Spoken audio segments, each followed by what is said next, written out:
My fellow Americans, this is my country. Many of us have fought hard for the right to say that. Many are now struggling today from the Harlem to Da Nang so that they may say this with conviction. This is our country. We are a people in a quandary about the present. We are a people in search of our future. We must make the American people hear our tale of two cities. We must convince them that we don't have to settle for two cities, that we can have one city, indivisible, shining for all of its people. If you give us a chance, we can perform. After all, Ginger Rogers did everything that Fred Astaire did. She just did it backwards and in high heels.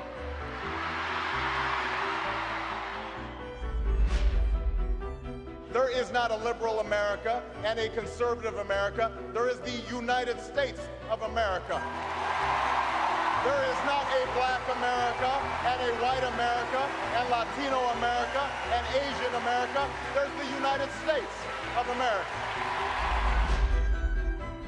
The American dream is not a sprint or even a marathon, but a relay. Our families don't always cross the finish line in the span of one generation, but each generation passes on to the next the fruits of their labor. We are one people, all of us pledging allegiance to the Stars and Stripes, all of us defending the United States of America.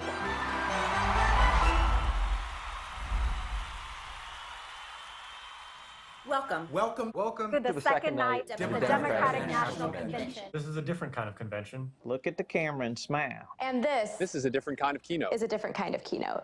This year, all of us are on stage, and we've got a lot to say. Let's get real. There's a lot riding on this election. When we're facing the biggest economic and health crisis in generations, because our president didn't and still doesn't have a plan. When doctors, nurses, and home health care aides in Philadelphia have to risk their own lives to protect others because there's not enough protective equipment. When factory workers in Ohio are faced with dangerous conditions because this administration hasn't given clear guidance on how to protect our people. When teachers in Gwinnett County, Georgia, and across the country are being asked to return to the classroom without a plan to keep them safe, and parents are exhausted juggling full-time work and full-time childcare. And visiting our parents and grandparents through the window of a nursing home, worrying all the time that they'll get sick. When unemployment in North Charleston, South Carolina, a city I represent, has risen nearly fourfold, and evictions are putting families out on the street in the middle of a pandemic. Make no mistake, it didn't have to be this bad. In the early days of the virus, Donald Trump didn't listen to the experts. And then he said something that a president should never say. He said, I don't take responsibility at all. No responsibility. No leadership. No plan. He still doesn't have a plan. Donald Trump just doesn't understand. We can't fix our economy until we get a hold of the virus. While working families are struggling, he's looking out for the people who are already doing just fine. The wealthy, the big corporations, the donors to his campaign. He's looking out for himself. But there's one person who's looking out for us. All of us. And that's Joe Biden. Joe called it. We are in a battle for the soul of our nation. But Joe knows we can never let hard times turn us against each other. And we can never stop doing the hard work to make things right. That's why we ran for office. Even when people counted us out. Even when there had never been a Latina in the Nevada State Senate. Or a Democrat elected as Florida Commissioner of Agriculture in nearly 3 decades. Or an openly gay man in the Georgia state legislature. When Birmingham hadn't had a mayor this young in 120 years. We ran for office because we know the struggles American families are facing. Because we've lived them. We've lived the insecurity and the indignity of an eviction notice. I, like many of you, have lived the frustration of paying off student loans. We have lived the grief of losing loved ones to gun violence and the criminal justice system that unfairly targets our communities. We have lived that feeling of helplessness when someone you love is very sick and access to healthcare is a matter of life and death. By the way, Joe Biden has lived a lot of this too. He was raised in a middle-class family in Scranton, Pennsylvania and Claymont, Delaware. He watched his dad look for work and learned that a job is about so much more than a paycheck. It's about dignity and respect. He was sworn into office from the hospital room of his 2 young sons after a car crash killed his wife and infant daughter. He knows what it's like to thank God you have health care. He knows what it's like to work hard for everything you've got. He knows what it's like to send a child off to war. And he'll never forget who he's fighting for. I look around my district in North Texas, and I see the people who built this country. The educators, like the single mom who raised me. The men and women on the front lines of our healthcare system. You built this country. Small business owners, like the ones whose shops and restaurants line the streets of Birmingham, Michigan. Charleston, South Carolina. Of tribal nations. Line the streets of Philadelphia and bring our communities to life. You built this country. The nurses in Memphis who came out of retirement to treat patients during this pandemic. You built this country. And you know what? You deserve more than the constant chaos that Donald Trump delivers. You deserve health care you can afford, a job that pays you fairly. You deserve child care and paid sick leave while you work. And when you pay into Social Security and Medicare, you deserve to know it will be there when you retire. And that's why we ran. And thanks to the voters across the country, in both red states and blue states, we won. A new generation of leaders is rising up. And with Joe Biden in the White House, there's no limit to what we can do. In Nevada, we're making drug prices more transparent, so people with chronic illnesses won't go broke while drug companies get rich. Joe's working to protect and expand the Affordable Care Act. He'll make sure millions of people keep their coverage and no one can be denied for a pre-existing condition. He'll bring down the cost of health care and prescription drugs too, giving tax credits to working families and allowing Medicare to negotiate drug prices. That's a big effing deal. That's a big effing deal. Because Joe knows we can't have a healthy economy if people can't afford health care. But let's remember, Donald Trump is suing to take health care coverage away from more than 20 million Americans and eliminate protections for over 100 million with pre-existing conditions. In the middle of a pandemic. In Texas, we're standing up for fierce women like my mom and my tias who raised me to never back down from a tough fight. So we're fighting to make sure that mothers have access to health screenings for safe pregnancies and childbirth. And we're bringing long overdue justice to survivors of sexual assault. Joe Biden has been fighting for women his entire career. As senator, he authored the Violence Against Women Act. And as president, he'll restore funding for Planned Parenthood. He will codify Roe v. Wade and make reducing maternal mortality, especially for women of color, a top priority. In Florida, on the front lines of our climate crisis, we're working to produce more renewable energy and shrink our carbon footprint. Joe has a major plan to invest in clean energy, jobs, and infrastructure. In the House of Representatives, we're closing loopholes to ensure local infrastructure projects use American-made materials and local labor and support American manufacturing. Unlike Donald Trump, Joe Biden will actually enforce Buy American rules, investing in American-made clean energy, building materials, high-tech equipment, and R&D, all creating more good jobs. In Michigan, we're banning business practices that have exploited workers and cost them hundreds of millions of dollars in lost wages. When unemployment is the highest rate since the Great Depression, when millions of people have seen their hours and pay slash, Joe knows it's not enough to rebuild the economy the way it was before. We've got to build it back better. He'll build an economy that rewards work, not wealth, and get rid of the Trump tax cuts that only benefit big corporations and the rich. And then he'll invest in healthcare, education, and infrastructure, and in getting small businesses up and running again. Take it from me, when you're in the trenches, you want Joe Biden right there next to you. When I wanted to marry the man I loved, Joe Biden was the first national figure to support me and my family. Appreciate you, man. When the auto industry was going under, Joe stuck his neck out to protect it and helped save 1.5 million auto jobs. When our economy was on the brink, Joe led the recovery effort that created millions of jobs, including here in Western Pennsylvania. Under his leadership, America bounced back with the longest economic expansion in history.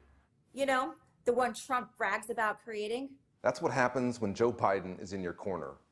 Working families get a fair shot.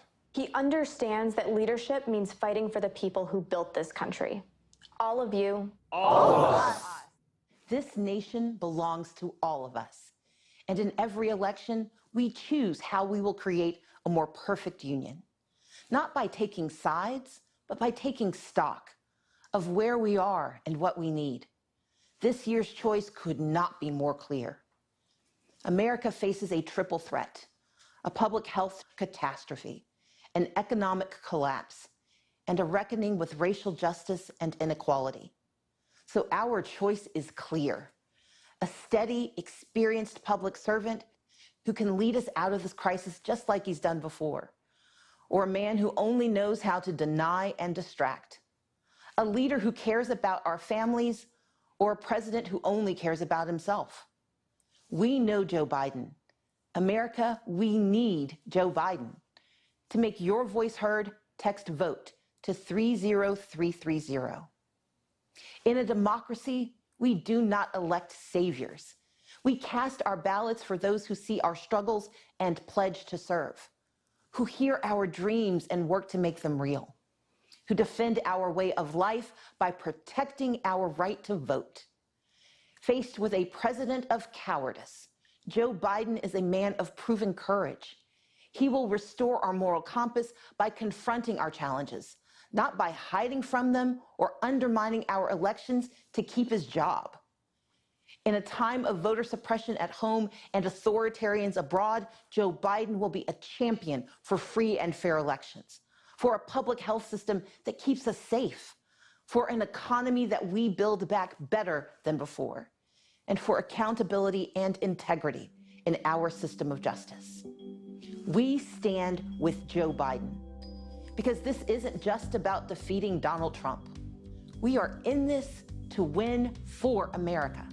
So let's get it done.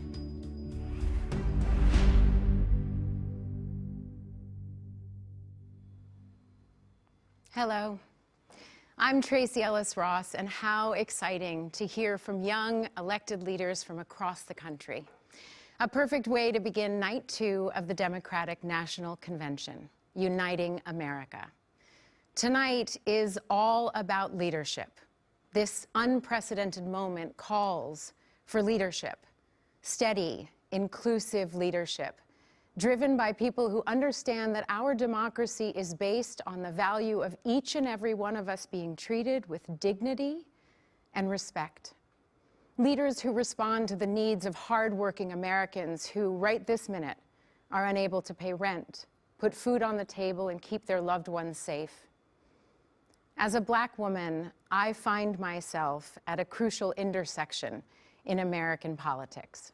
For far too long, Black female leadership in this country has been utilized without being acknowledged or valued. But we are turning the tide. Hello, Kamala. Her nomination is historic for anyone who believes in we the people. Like Senator Harris and many we saw in the keynote, today's leaders emerge from communities that have long been underrepresented. They're charting new paths in the spirit of Shirley Chisholm, Charlotta Bass, Fannie Lou Hamer, and John Lewis. They get in good trouble, necessary trouble. They call things out otherwise ignored, elevating our nation and changing the course of our lives for the better. With every vote we cast for forward-thinking, honest leaders, we chip away at ingrained systems of inequity, and we bend the arc of justice. True leaders make sure that policy is informed by all of us, bridging our burdened past to a safe, equitable, and even joyful future. Joe Biden and Kamala Harris are that bridge, heeding voices from within the movement for racial justice, listening to the people, and acting with empathy and compassion to reflect our shared humanity. Tonight, we'll hear from a number of American leaders, including former acting U.S. Attorney General Sally Yates, who refused to defend an unconstitutional travel ban and paid for it with her job. The threat to this nation, to our democracy, is real. It's clear and it's present. You've watched the president now for 3 years. Look at what he's doing. Instilling fear. I mean, not joking. Instilling fear. Sowing division. Stoking racial division.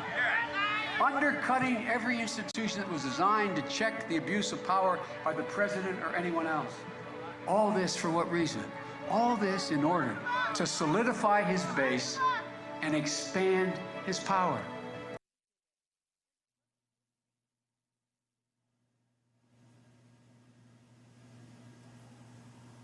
Good evening. I'm Sally Yates.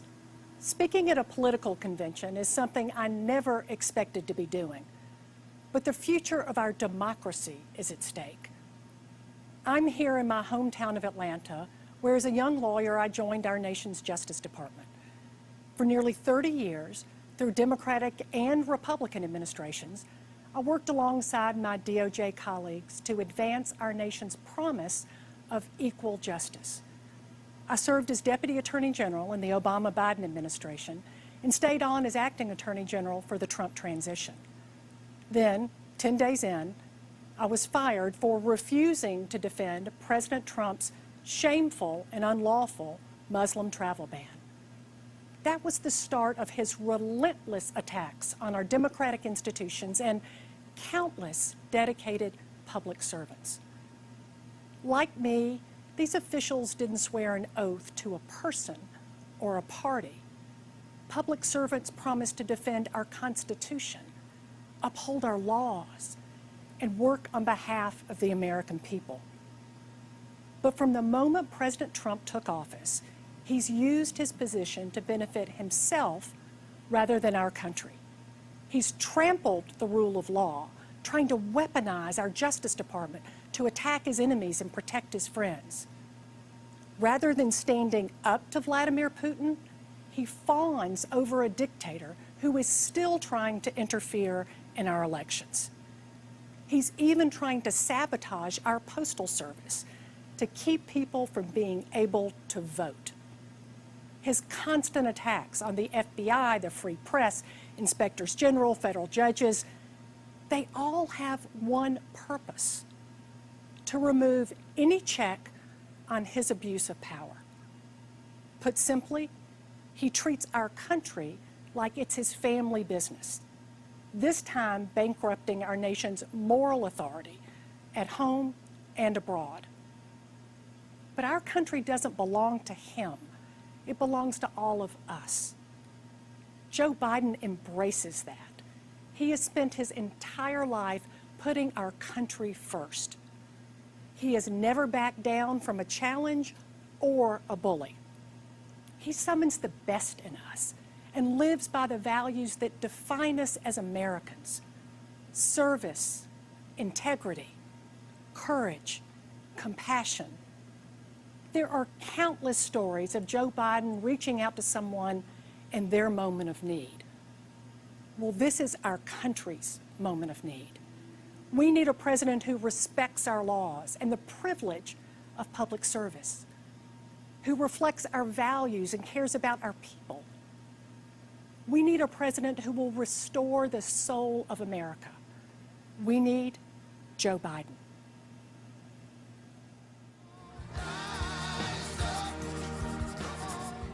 Over the last 4 years, we have experienced failed leadership under Donald J. Trump. We've had to deal with this insanity. I've watched our country deteriorate. The cover-ups, the lying, the favoritism. The disregard for the Constitution. Donald Trump has failed America. It is time for us to reclaim our constitutional and democratic values. We need to prove to the world, and most importantly, prove to ourselves that we are better than this. We need an experienced leader. A leader that has passion, integrity, and strategic leadership skills. And his name is Joe Biden. Joe Biden. Joe Biden is that leader. And he really wants the best for this country. He understands and respects our democracy, the rule of law, and the U.S. Constitution. He will move toward creating a more perfect union.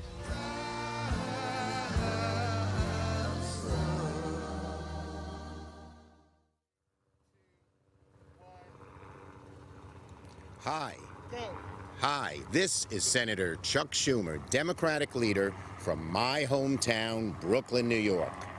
Behind me is a sight I see out of my window every night, the Statue of Liberty, the same sight that greeted hopeful immigrants like my grandparents, a symbol of freedom and a beacon of hope to the world. Today, Donald Trump has divided our country, diminished our greatness, and demeaned everything that this statue represents. He even hid in a bunker as Americans were tear-gassed and beaten.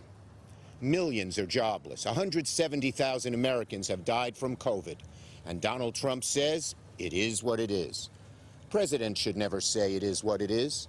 President Lincoln, honoring the great sacrifice at Gettysburg, didn't say it is what it is. President Roosevelt, seeing a third of the nation ill-housed, ill-clad, and ill-nourished, didn't say it is what it is. America, Donald Trump has quit on you. We need a president with dignity, integrity, and the experience to lead us out of this crisis. A man with a steady hand and a big heart who will never, ever quit on America. That man is my friend, Joe Biden. He will be a great president. But if we're going to win this battle for the soul of our nation, Joe can't do it alone. Democrats must take back the Senate. We will stay united, from Sanders and Warren to Manchin and Warner. And with our unity, we will bring bold and dramatic change to our country. Let me tell you some of the things we do. With President Biden, Vice President Harris, and a Democratic majority, we will make health care affordable for all. We'll undo the vicious inequality of income and wealth that has plagued America for far too long, and we'll take strong, decisive action to combat climate change and save the planet. We will protect voting rights, fight systemic racism in the criminal justice system and in our economy, and restore a Supreme Court that looks out for people, not corporations. We'll rebuild our infrastructure and make sure every home, from inner city to rural America, has broadband. We will save the post office and once and for all defeat COVID-19, this evil disease.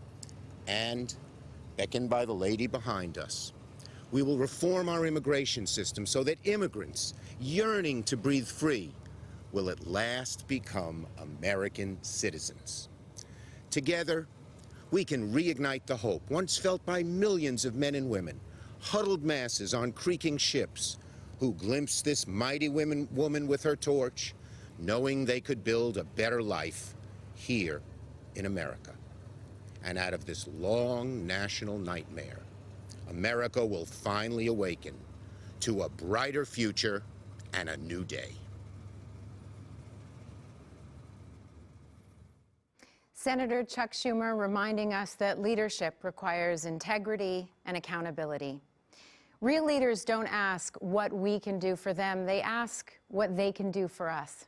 In a minute, we will hear from two former presidents, and they're going to speak to that. But first, here are Caroline Kennedy and her son, Jack Schlossberg. 60 years ago, in a crowded LA stadium, my father accepted the Democratic nomination for president. He challenged Americans to look to the future and join him on a journey toward a new frontier. It was a call to the young at heart, regardless of age or party. Times have changed, but the themes of my grandfather's speech, courage, unity, and patriotism are as important today as they were in 1960. And once again, we need a leader who believes America's best days are yet to come. We need Joe Biden. I've admired Joe Biden since I was a Senate intern in 1974. He shared my Uncle Teddy's commitment to civil rights, women's rights, and working families. He was a senator who cared, who led, who inspired. That's why I helped choose him to be Barack Obama's running mate in 2008. When I was U.S. Ambassador to Japan, I got to see Vice President Biden in action. He stepped off Air Force Two wearing his aviator glasses and a big smile, radiating American optimism and generosity. I saw a leader who was tough but fair, who commanded the trust and respect of other nations, and who always put America's interests first. Joe Biden's lifetime of public service reflects his unwavering commitment to our highest ideals. In this election, our future is on the ballot. For my generation, it will define the rest of our lives. We need to tackle climate change. We need to end systemic racial injustice. We need to make healthcare available for everybody, and we need to rebuild an economy that helps working families. We can do this. We can reach these new frontiers, but only with a president who asks what he can do for our country and what together we can do to build a better world. It's up to us. Let's get it done. Let's elect Joe Biden, the next President of the United States. It's a great pleasure for Jimmy and me to join you in celebrating our next President of the United States, Joe Biden. We've known and admired Joe and Jill for many years, and most recently, I've worked with them on tackling the demands faced by the more than 53 million unpaid caregivers in our country who are juggling work and other family responsibilities and putting their own physical and mental health and well-being at risk. Joe knows well, too well, the sorrows and struggles of being a family caregiver. From Joe's time as a young widower, thrust into single parenthood with a demanding job, to he and Jill caring for their own parents and their son Beau at the end of their lives. He knows caregiving is hard, even on the good days. Jill and I also know the challenges of caregiving for those who served in the military and returned with visible and invisible wounds, and we know those caregivers need a leader in the White House. Jimmy and I are voting for Joe because he recognizes the challenges facing our families and has the heart and the talent to make life better for all Americans. When I ran for president in 1976, Joe Biden was my first and most effective supporter in the Senate. For decades, he has been my loyal and dedicated friend. Joe has the experience, character, and decency to bring us together and restore America's greatness. We deserve a person with integrity and judgment, someone who is honest and fair, someone who is committed to what is best for the American people. Joe is that kind of leader, and he is the right person for this moment in our nation's history. He understands that honesty and dignity are essential traits that determine not only our vision, but our actions. More than ever, that's what we need.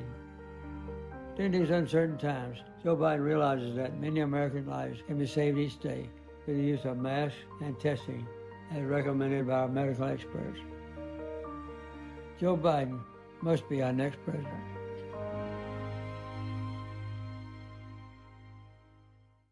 Good evening. A presidential election is the world's most important job interview. At the end, we hire a leader to help us solve problems, create opportunities, and give our kids better tomorrows. That's a tall order this year, with the COVID-19 outbreak on a path to killing 200,000 people and destroying millions of jobs and small businesses. How did Donald Trump respond? At first, he said the virus was under control and would soon disappear. When it didn't, he was on TV every day bragging on what a great job he was doing, while our scientists waited to give us vital information. When he didn't like the expert advice he was given, he ignored it. Only when COVID exploded in even more states did he encourage people to wear masks. By then, many more were dying. When asked about the surge in deaths, he shrugged and said, "It is what it is." But did it have to be this way? No. COVID hit us much harder than it had to. We have just 4% of the world's population, but 25% of the world's COVID cases. Our unemployment rate is more than twice as high as South Korea's, 2.5 times the United Kingdom's, more than 3 times Japan's. Donald Trump says we're leading the world. Well, we are the only major industrial economy to have its unemployment rate tripled. At a time like this, the Oval Office should be a command center. Instead, it's a storm center. There's only chaos. Just one thing never changes: his determination to deny responsibility and shift the blame. The buck never stops there. Now you have to decide whether to renew his contract or hire someone else. If you want a president who defines the job as spending hours a day watching TV and zapping people on social media, he's your man. Denying, distracting, and demeaning works great if you're trying to entertain or inflame. But in a real crisis, it collapses like a house of cards. COVID just doesn't respond to any of that. To beat it, you've got to actually go to work and deal with the facts. Our party is united in offering you a very different choice: a go-to-work president, a down-to-earth, get-the-job-done guy, a man with a mission to take responsibility, not shift the blame, concentrate, not distract, unite, not divide. Our choice is Joe Biden. Joe helped bring us back from a recession before, and he can do it again. In 2009, Barack Obama and Joe Biden started with the worst economy since the Great Depression. And when they were done, they delivered more than 6 straight years of job growth. What did Joe do? He accepted responsibility for implementing the Recovery Act. His work created a lot of new jobs and started many new companies in communities across our country. Now Joe's committed to building America back again. How?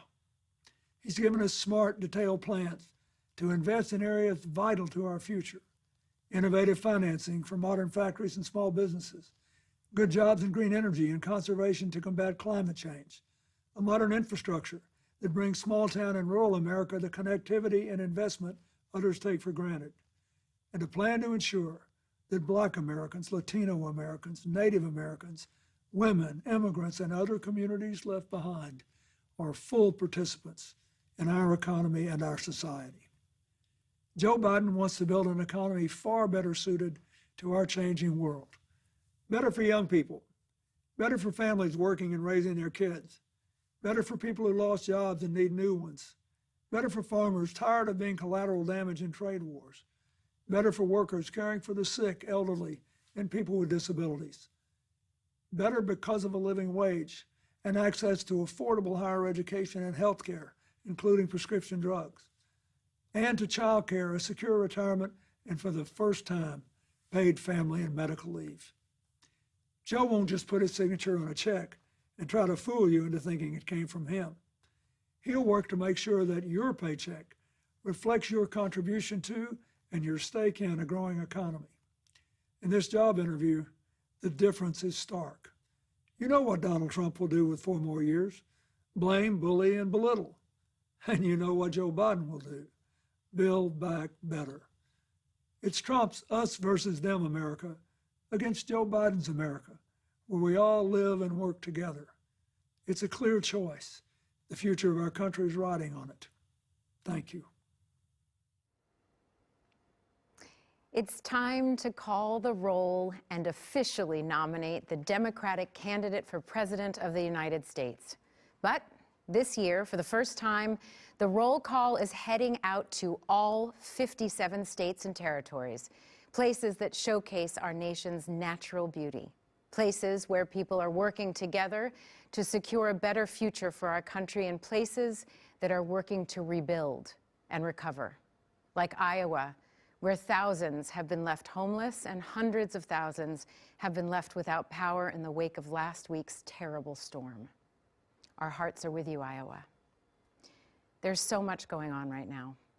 Tonight, we come together to nominate a candidate who will fight for all of us. The convention delegates will do the official nominating, but you can join them in supporting Joe Biden. Text JOIN to 30330 to get involved.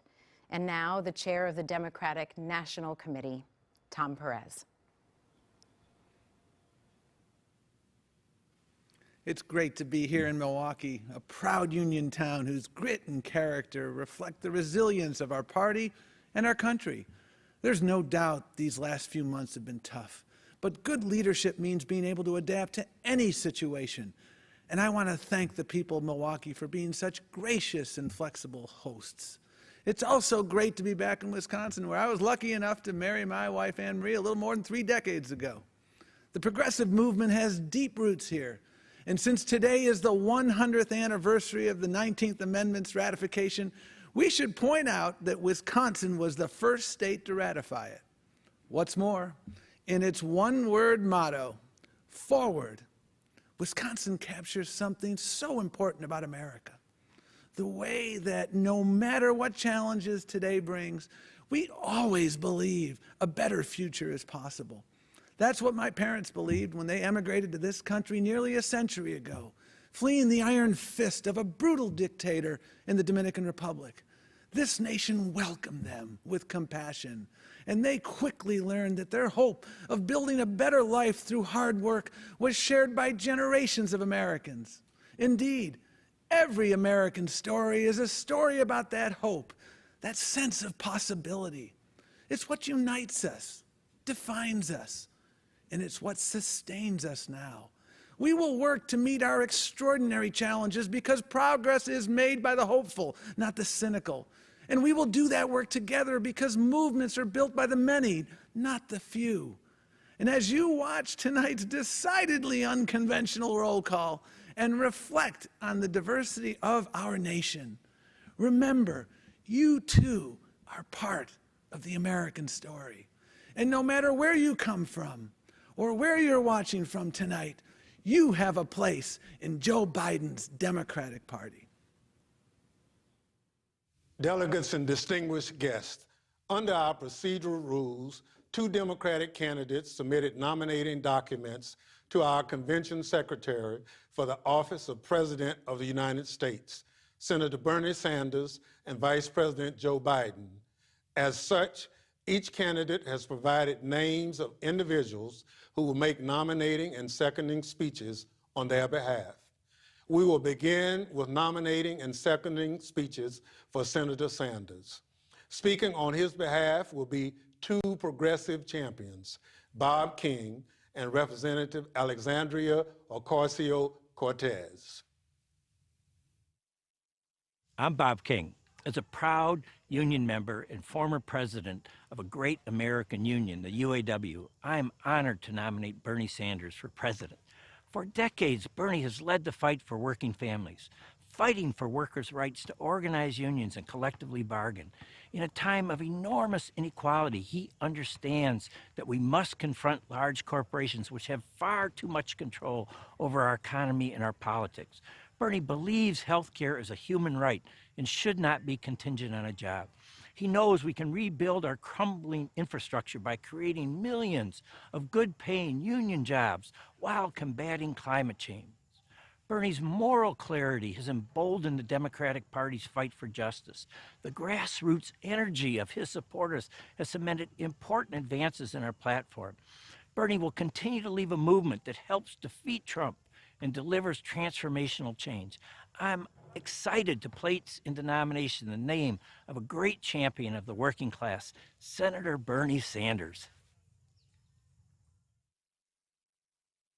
Good evening, bienvenidos, and thank you to everyone here today endeavoring towards a better, more just future for our country and our world.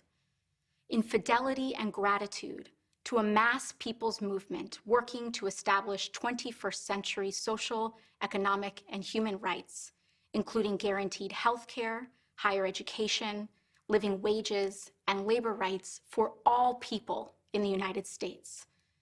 A movement striving to recognize and repair the wounds of racial injustice, colonization, misogyny, and homophobia, and to propose and build reimagined systems of immigration and foreign policy that turn away from the violence and xenophobia of our past.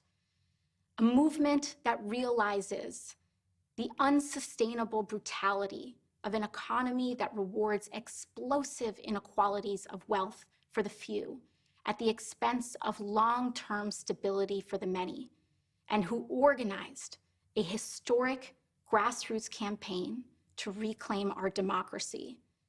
In a time when millions of people in the United States are looking for deep, systemic solutions to our crises of mass evictions, unemployment, and lack of health care, en el espíritu del pueblo, and out of a love for all people, I hereby second the nomination of Senator Bernard Sanders of Vermont for President of the United States of America. Thank you, Mr. King and Representative Ocasio-Cortez. We now turn to nominating and seconding speeches for Vice President Biden. In a moment, we'll hear from Senator Chris Coons, who holds the Delaware Senate seat once held by the Vice President, and Representative Lisa Blunt Rochester, my colleague in the House. But first, we'll hear from Jacqueline Asby, a working American who met Joe Biden in a most unexpected place, the elevator where she worked. I take powerful people up on my elevator all the time. When they get off, they go to their important meetings. Me, I just head back to the lobby. But in the short time I spent with Joe Biden, I could tell he really saw me, that he actually cared, that my life meant something to him. And I knew, even when he went into his important meeting, he'd take my story in there with him. That's because Joe Biden has room in his heart for more than just himself. We've been through a lot, and we have tough days ahead. But nominating someone like that to be in the White House is a good place to start. That's why I nominate my friend, Joe Biden, as the next president of the United States. I'm Senator Chris Coons from Delaware, a small state where people expect to see their senators, and even sometimes their vice president, at the supermarket, at a church festival, out in their community. Joe fights for us because he knows our struggles and hopes. He knows the pain of loss and the worries of working parents. And he's always brought that same personal concern he showed for Jacqueline to getting things done as our senator and then as President Obama's vice president. Joe's tackled gun violence and climate change. He stood up to dictators and supported our troops. He led the recovery effort after the last recession and delivered on a promise to make our healthcare system fairer and stronger. Through it all, Joe Biden's never forgotten where he's from. He's been sustained by his faith and his family through the toughest of times, and he has the heart and the compassion for this moment.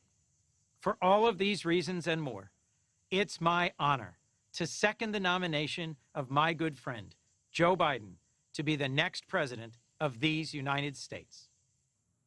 I'm Congresswoman Lisa Blunt Rochester. In some history class in the future, children are learning about this moment. They're learning about our pain, our grief, our worry. But they're also learning about a man named Joe Biden, about how he restored decency to our government and integrity to our democracy. They're learning about how we conquered a pandemic, stood united for racial justice, and built our economy back better than before. They're learning about how his leadership gave their generation a fighting chance. They're learning about us too, about the resolve and the unity we showed against the forces of hatred and division, about the work we will do over the next 11 weeks, and about the night when, despite our distance, we came together to nominate Joe Biden for President of the United States, a nomination I'm honored to second. Thank you all. Pursuant to our convention rules, we'll now proceed to a roll call by states on the selection of our party's candidate for the President of the United States. Secretary Ray.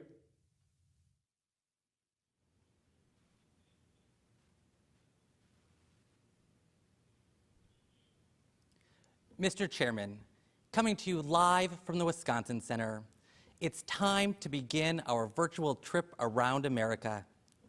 Our journey begins at the site of a major step forward in our national journey towards justice. Let's go to Alabama. John Lewis marched across this bridge in 1965 to demand the right to vote. A lifetime later, civil rights and voting rights remain America's great, unfinished business. But those who walked this path before us showed us the way forward. If we want to honor John Lewis's incredible life, let's restore the Voting Rights Act and ensure that our democracy belongs to all Americans. Alabama cast 8 votes for Bernie Sanders, and the great state of Alabama cast 52 votes for our next president of these United States, Joe Biden. Alaska. The waters we rely on to feed our families and make a living are threatened by climate change. When Joe Biden was vice president, he and President Obama made sure Alaska's tribes had a say on how these waters were managed. Donald Trump took it away. We must elect a president who will respect our voices, protect our waters, and address climate change. Alaska cast 7 votes for Bernie Sanders and 12 votes for the next president, Joe Biden. American Samoa. Joe Biden honors our service, and we trust him to support our community. As vice president, he helped expand rural infrastructure to communities like ours, broadening our economic capacity. As president, he will continue to strengthen rural America from New England to the Pacific. On behalf of the Governor Lolo Matalasi Molinga and the American Samoa Democratic Party, we proudly cast 11 votes for our next president of the United States of America, Joe Biden. Arizona. As a middle school teacher, I know that public educators are doing everything they can to make sure our students have quality learning experiences this fall. As a mother of a high school freshman, I know that it's far from perfect.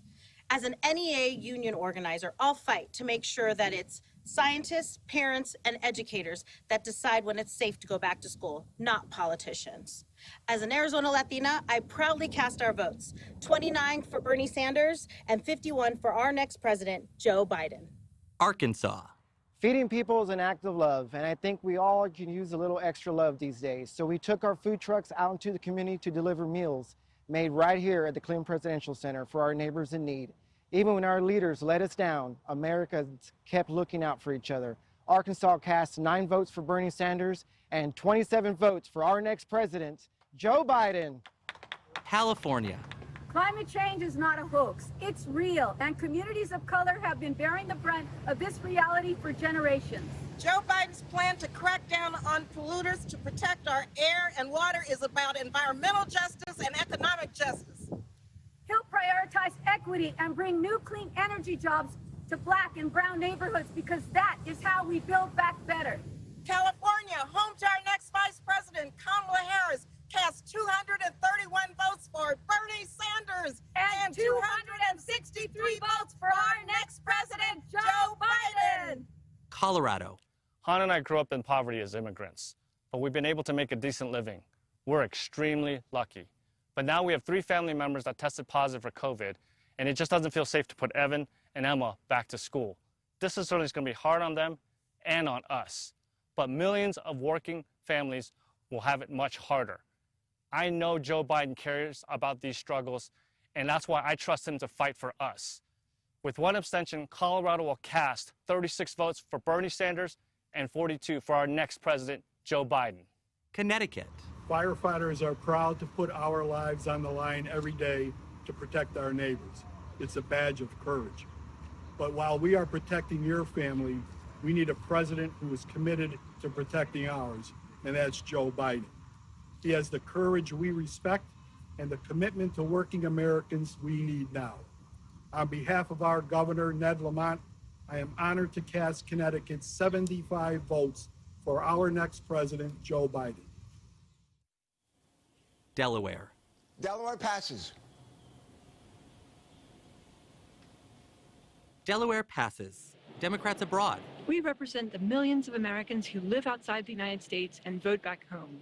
Americans abroad can make a difference in the states that will decide this year's elections. We need your help to elect a president who will restore our standing around the world. Go to votefromabroad.org to learn more. Democrats Abroad is proud to cast 10 votes for Bernie Sanders and 7 votes for our next president, Joe Biden. District of Columbia. Welcome to my hometown and the best city in the world. Washington, D.C. is 706,000 residents strong. We raise families, pay taxes, and serve the United States military, just like every American in the 50 states. The House of Representatives just passed an historic piece of legislation to make Washington, D.C. the 51st state.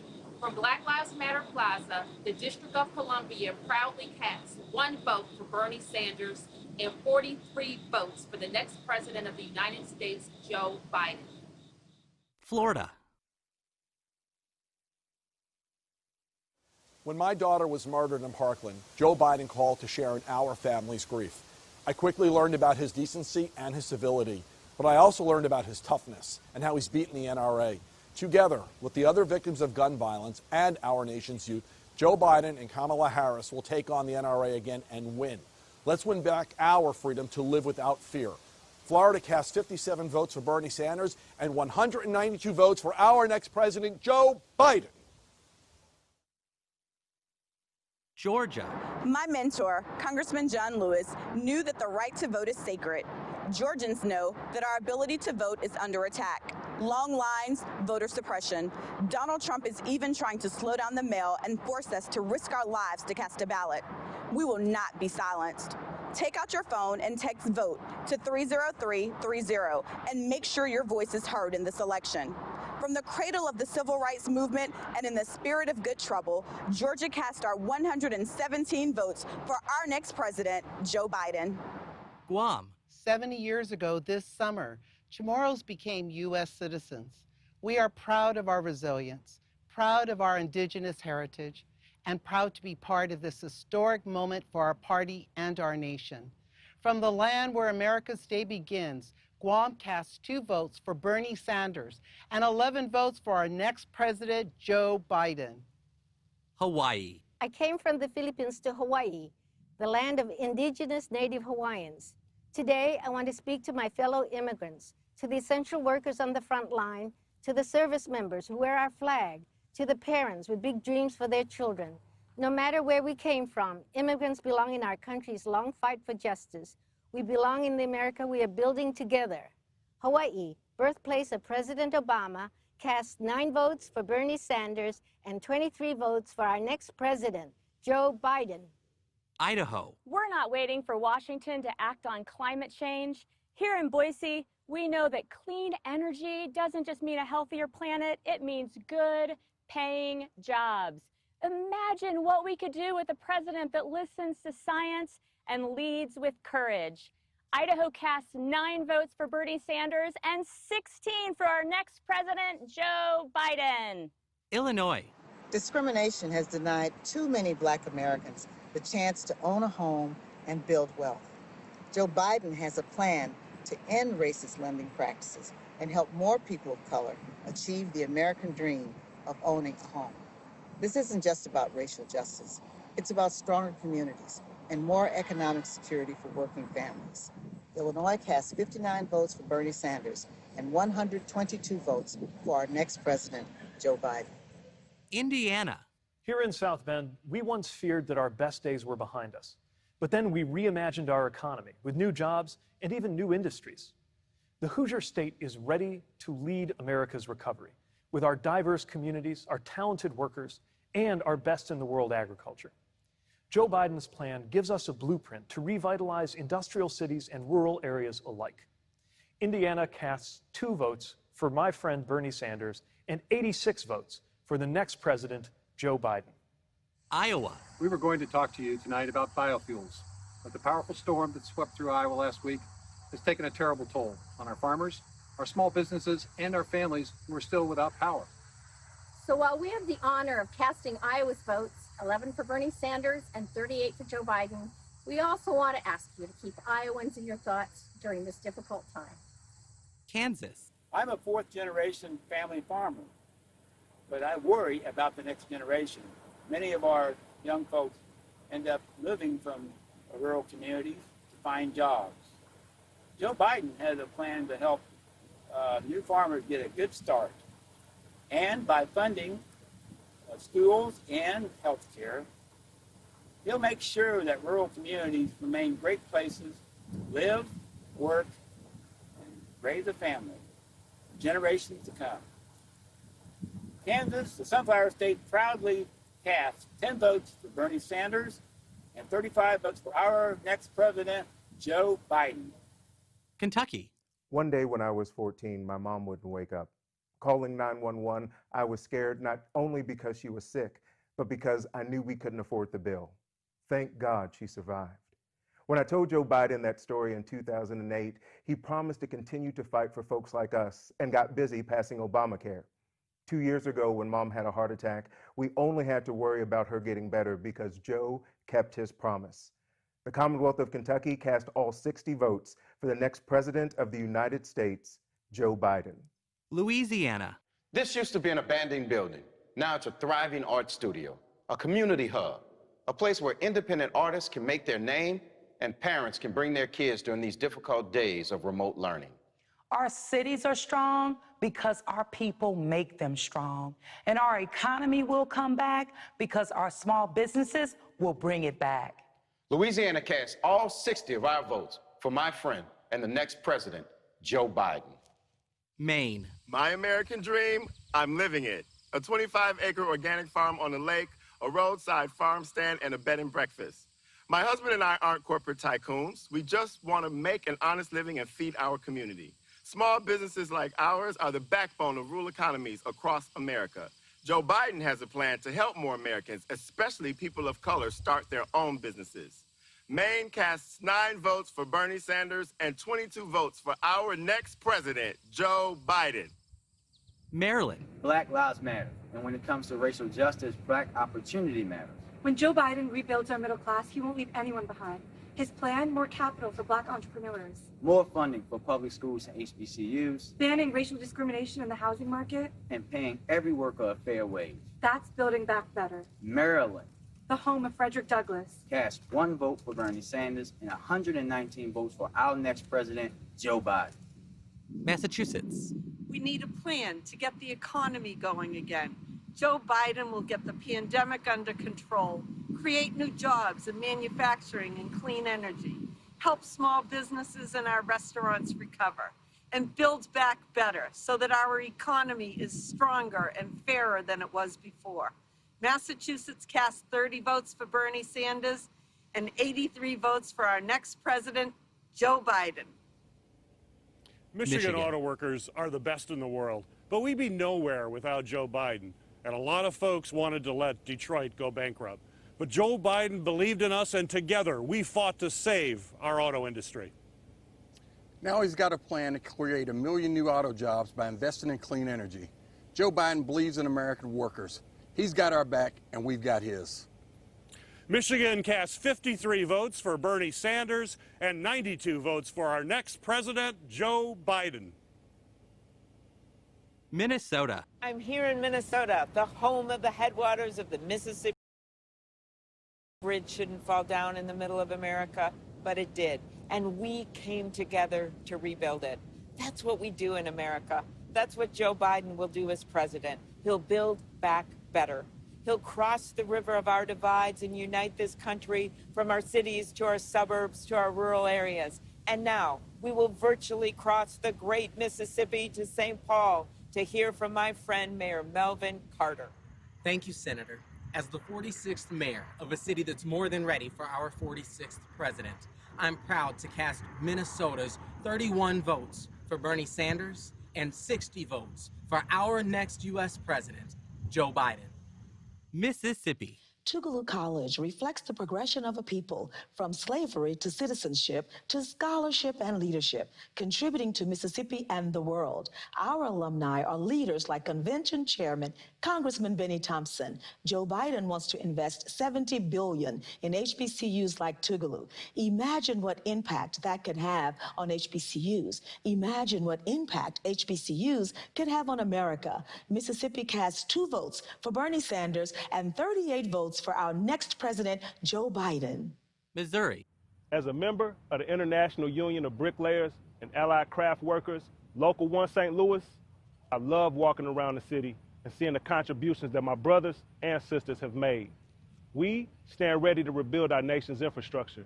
And with Joe Biden's leadership, will create millions of new jobs. Building back better. Missouri cast 28 votes for Bernie Sanders and 50 votes for our next president, Joe Biden. Montana. When COVID shut down my college, I came home to my parents' ranch to finish senior year online. But some days, I can't even get a video to load or an email attachment to send. Without reliable internet, there's no remote learning, no virtual doctor's appointments, and just try starting a small business. Rural broadband can be a game changer for rural communities like mine, and Joe Biden has a plan to make it happen. Montana cast 1 vote for Bernie Sanders and 18 votes for our next president, Joe Biden. Nebraska. I work at a meatpacking plant, making sure grocery store shelves stay full. They call us essential workers, but we get treated like we're expendable. Workers are dying from COVID, but a lot of us don't have paid sick leave or even quality protective equipment. We are human beings, not robots, not disposable. We want to keep helping you feed your family, but we need a president who will have our backs. Nebraska cast 33 votes for our next president, Joe Biden. Nevada. Working people are the backbone of our economy and the key to our recovery. Joe Biden knows it's not enough to praise them. We have to reward them. So let's raise the minimum wage to $15 an hour, empower workers to negotiate for better benefits and safer workplaces, and make it easier to pay for things like health care and higher education. I am proud to cast 24 votes for Bernie Sanders and 25 votes for our next president, Joe Biden. New Hampshire. Hello from the Granite State. We trust Joe Biden. Joe will provide the leadership necessary to bring us back from this awful pandemic. Joe has a plan to attack global climate change once and for all. And Joe will restore honesty, decency, and trust to the White House, reunite all Americans, and build a better future for all. The great state of New Hampshire awards 9 delegates to our friend and neighbor, Bernie Sanders, and 24 delegates to the next president of the United States, Joe Biden. New Jersey. We've been hit hard by COVID, but we're coming back. But we have to be smart. We have to listen to the experts, and we have to have a president who has a plan. That's why, in memory of all those we've lost, in solidarity with those who are sick or struggling, and in eternal gratitude for our heroic frontline workers, New Jersey cast 5 votes for Senator Bernie Sanders and 139 votes for the next president of the United States, Joe Biden. New Mexico. Greetings and good evening. My name is Derek Lente, state representative, coming to you from the homeland of my ancestors here at the beautiful Pueblo of Sandia. New Mexico is a diverse state, home to 23 indigenous sovereign nations with a rich multicultural history. We are all united by the love of this beautiful place that we call home, and we believe that we owe it to the next generation to protect the natural and cultural resources that are their inheritance. And to that end, also respect tribal sovereignty. New Mexico proudly casts 4 votes for Bernie Sanders and 42 votes for the next president of the United States of America, Joe Biden. New York. As an immigrant from St. Vincent and the Grenadines and an 1199 SCIU registered nurse, I am proud to be part of America's fight against COVID-19. But many healthcare workers don't get paid sick leave or have enough protective equipment. I have 2 children with asthma and a mother who's high risk. I worry every day about bringing this virus home to them. Joe Biden's plan will help us take better care of your loved ones as well as our own. Along with Lieutenant Governor Kathy Hochul, I cast New York's votes. 44 votes for Bernie Sanders and 277 for our next president, Joe Biden. It's Joe time. North Carolina. I've been doing this for a long time, so let me just be plain. Black people, especially black women, are the backbone of this party, and if we don't show up, Democrats don't get elected. I'm putting on my mask, and we're going to every corner in North Carolina to help organize, because we need to make sure everyone shows up for Joe Biden. He will show up for us. North Carolina cast 39 votes for Bernie Sanders and 83 votes for the next president of the United States, Joe Biden. North Dakota. The Shkotny Dosha, Jeed. Welcome to the homelands of the Mandan, Hidatsa, and Arikara people. I graduated from a class of just 44 students, and I had to drive 3 hours just to take the SATs. But growing up, I knew that college was a ladder that could take you anywhere. Joe Biden knows that everyone deserves a chance to climb that ladder. So as a proud tribal member, as a Mexican American, and as a Harvard graduate, I am proud to cast North Dakota's votes. 10 for Bernie Sanders and 8 for our next president, Joe Biden. Northern Mariana Islands. Half a day tea roll and hello from paradise, the Northern Mariana Islands. We may be far away, but we're American citizens. And this year, for the first time in decades, we finally have a Democratic slate, because Democrats organize everywhere. But we don't get to vote for president, so please don't waste yours. The Northern Mariana Islands is proud to cast 2 votes for Senator Bernie Sanders and 9 votes for our next president, Joseph Biden. Sidus Ma'asi, Olamai, and thank you. Yee-hee! Ohio. It seems like every time working people believe in a Donald Trump promise, they wind up getting screwed. Well, Joe Biden has more than just a promise. He actually has a plan to bring jobs back to America. Like electric vehicles or a national network of vehicle charging infrastructure that'll create good-paying jobs for skilled union workers like Josh. And the future will be made in America. Ohio cast 20 votes for Senator Bernie Sanders and 134 votes for the next president, Joe Biden. OH. I-O. Oklahoma. 99 years ago, racial violence devastated a thriving black community here in Tulsa.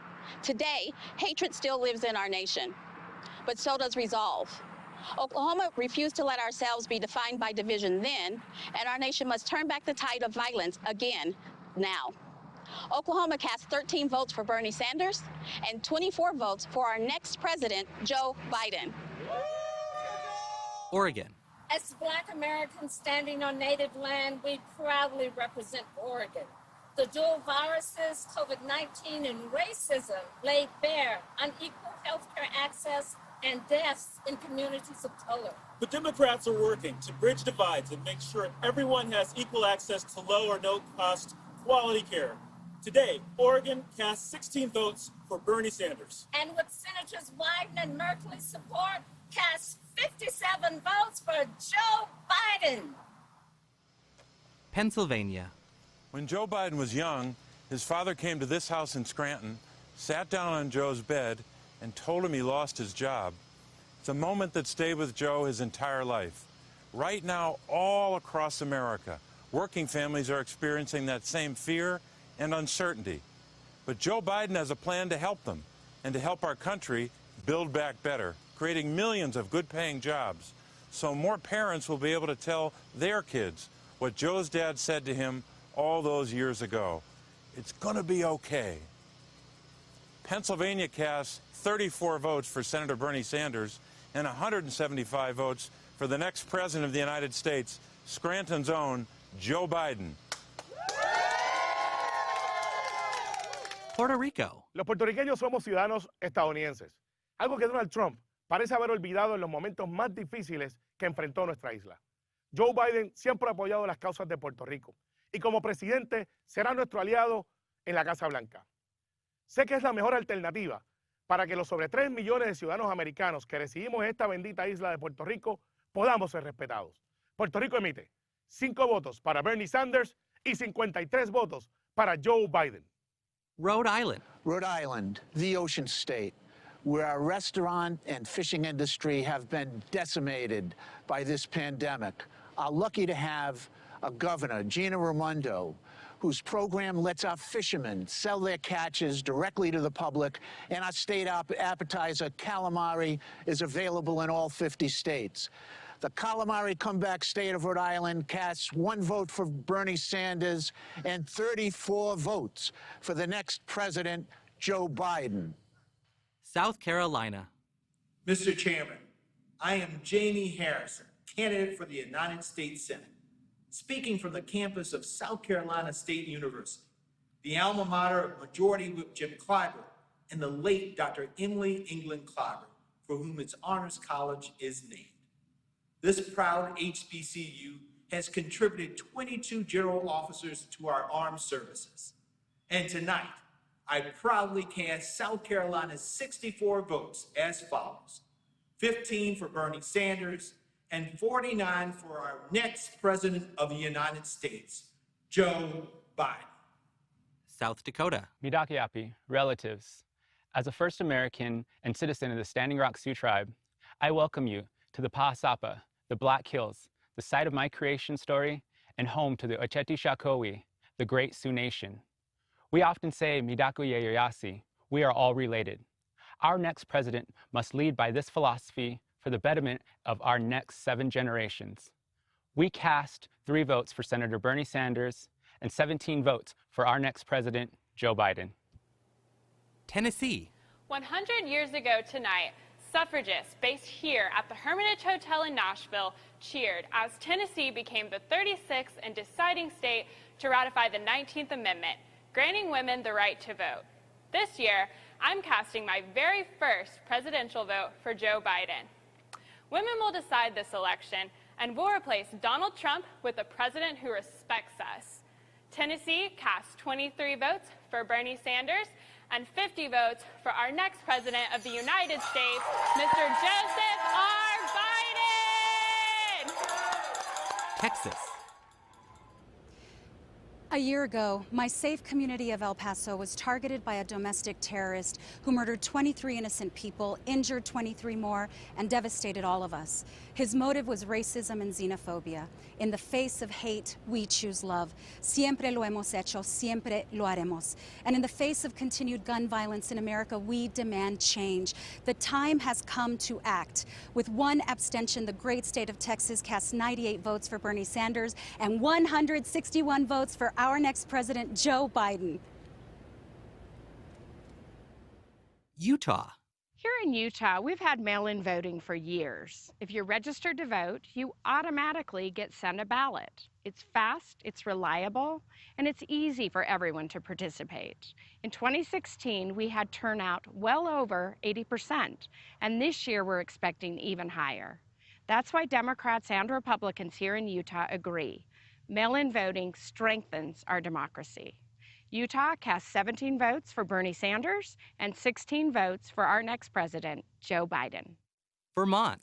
The state of Vermont, strongly believing in economic justice, social justice, racial justice, and environmental justice, proudly supporting democracy and the Constitution of the United States, and vehemently opposed to the authoritarianism and racism of the Trump administration, is proud to cast 15 votes for Vermont Senator Bernie Sanders and 9 votes for the next president of the United States, Joe Biden. The U.S. Virgin Islands. In recognition of our Governor Albert Bryan Jr. and our delegate to Congress, Stacey Plaskett, we bring you greetings from the Virgin Islands of the United States. Yay! Where a young Alexander Hamilton was raised, the vacation home of a nominee with turquoise waters, white sand beaches, and friendly people. We cast our 13 votes for Joseph R. Biden. Yay! Virginia. 3 years ago, my beloved city, Charlottesville, Virginia, was attacked by white supremacists and a young woman was killed. We were attacked again when Donald Trump praised those racists, turning his back on a community that just wanted peace. That was the day Joe Biden decided to join this battle for the soul of America. Over time, my wife, Ghazala, and I have come to know his soul. He's a decent, compassionate man. He will bring this nation together. Virginia cast 32 votes for Bernie Sanders and 91 votes for our President, Joe Biden. Washington. Xin chào. As a 15-year-old refugee from Vietnam, I knew that education was the key to finding opportunities in my new home. When having children of my own, I became an advocate to improve the public education system that gave me a chance to contribute to our America. Democrats invest in education because we are committed to fighting for all kids. Washington cast 43 votes to Senator Bernie Sanders and 66 votes to our next president, Joe Biden. West Virginia. West Virginians have changed the narrative about public education. Parents, teachers, and service personnel have worked together to fight for safe and welcoming schools, sufficient funding for classroom equipment, and fair wages for teachers and school service personnel. Elections matter, but so does activism. So let's keep fighting to guarantee a quality education for all our children, and let's elect a president who will fight alongside us. West Virginia cast 34 votes for our next president, Joe Biden. Wyoming. After our son Matthew's death in Wyoming, Joe Biden helped pass legislation to protect LGBTQ Americans from hate crimes. Joe understands more than most our grief over Matt's death. But we see in Joe so much of what made Matt's life special: his commitment to equality, his passion for social justice, and his boundless compassion for others. With 3 abstentions, Wyoming cast 4 votes for Bernie Sanders and 11 votes for the next president of the United States, Joe Biden. Wisconsin.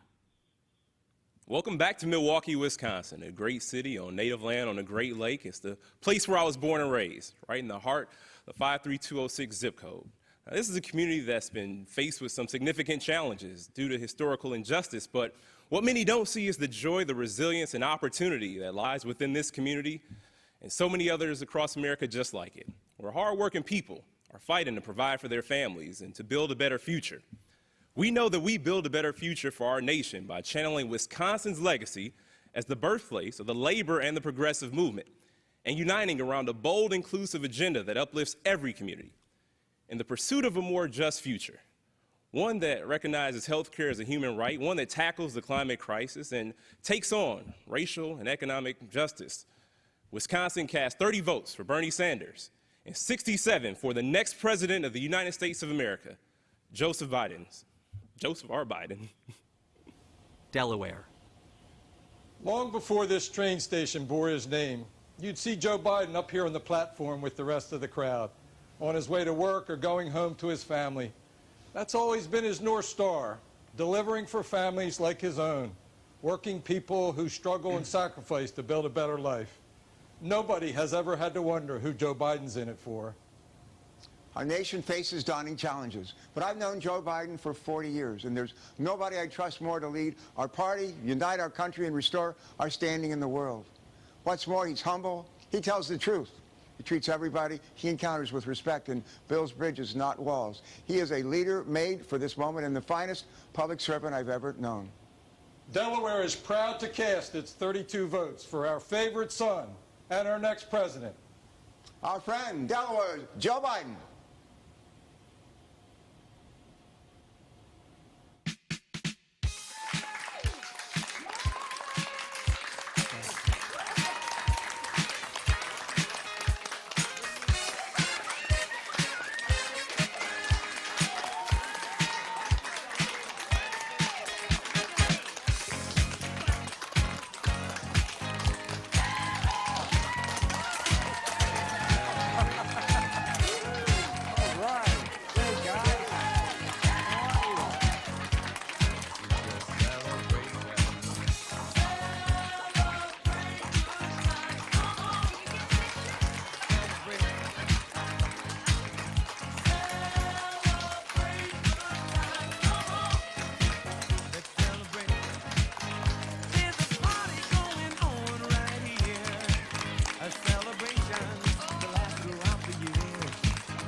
Thank you to all our delegations. I'm pleased to announce that Vice President Joe Biden has officially been nominated by the Democratic Party as our candidate for President of the United States. Vice President Biden is hereby invited to deliver an acceptance speech. Well, thank you very, very much. From the bottom of my heart, thank you all. It means the world to me and my family, and I'll see you on Thursday. Thank you, thank you, thank you.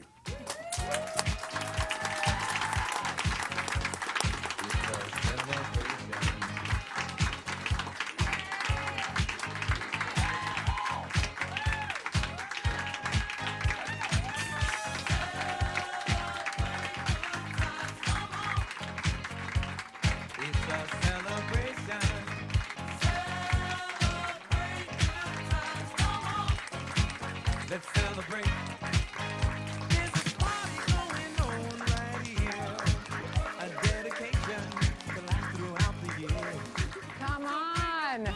That was so sweet with the grandkids. Yay! And now we have an official nominee. On to the next step, electing Joe Biden and Kamala Harris in November. Make sure you have a plan to vote. Text VOTE to 30330 to find out how. Now we're going to talk about a topic that touches all of our lives, health care. The Affordable Care Act was game-changing. This pandemic has revealed just how important it is to protect and improve it. Increasing access to health care and bringing down its costs have always been a priority for Joe Biden, because for Joe and for all of us, health care is personal. It's the toughest battles that call for the steadiest leadership. Again and again, they were told to give up on affordable health care. They knew it would cost them politically. The Republicans say this will prove to be unpopular. The bill is a legislative train wreck. But not nearly as much as it would cost the American people if they did nothing. We are not going to slow up on providing affordable health care for Americans. Health care is a natural American right.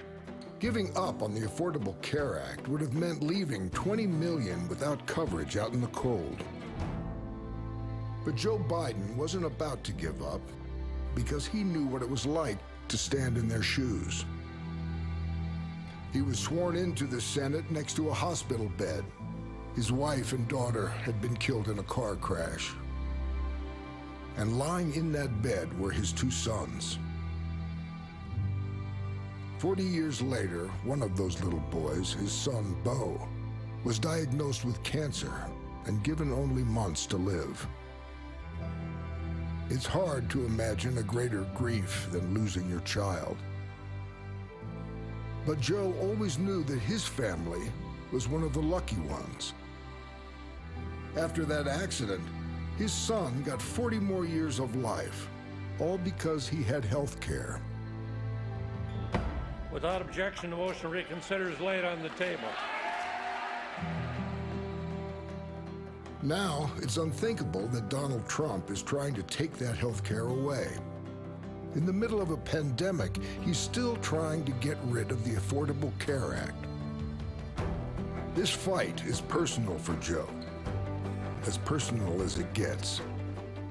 So when Joe says he has a plan to strengthen the Affordable Care Act, protect those with pre-existing conditions, and expand access to every American, he's thinking about how having health care saved his boys. When his plan talks about lowering drug prices and making care more affordable, he's thinking about Beau, who spent his final days in comfort because he was insured. Joe Biden knows what affordable health care means to American families because of what it's meant to his. This is my promise to you. When I'm president, I will take care of your health care coverage and your family the same way I would my own. For that's what the presidency is, the duty to care for all of us, not just those who vote for us, but all of us. This job is not about me, it's about you, it's about us. I'm inspired. How are you, you handsome boy? He was born in 15 and with a heart condition, known as transposition of the greater arteries, and ended up requiring a transplant. And thankfully, the ACA had already taken effect. But now that's something that we think about all the time, especially with his coverage, the potential of coverage maxes, and his initial hospital stay was over $3 million that was billed back to the insurance. I remember thinking as Beau lay dying in bed, and we'd lie in bed with him, his brother and I and his sister, and thinking to myself, what in God's name would I do if the doctor walked in and said, I'm sorry, you've outrun your insurance, you've reached your cap, suffer the last few months of your life on your own. I came from a part of the country, rural Missouri, where basically everybody was a Republican and I was a Republican. And I lost my voice. And we put off going to the doctor because we didn't have the health insurance. When we finally got into somebody that could take a look at my throat, they said, wow, you've got cancer. It was stage 4, the worst kind of cancer you can have. My wife applied for insurance through the Affordable Care Act, and my coverage began on April 1st in 2012. And that same day, they started my chemo and radiation, and it saved my life. I'm here today.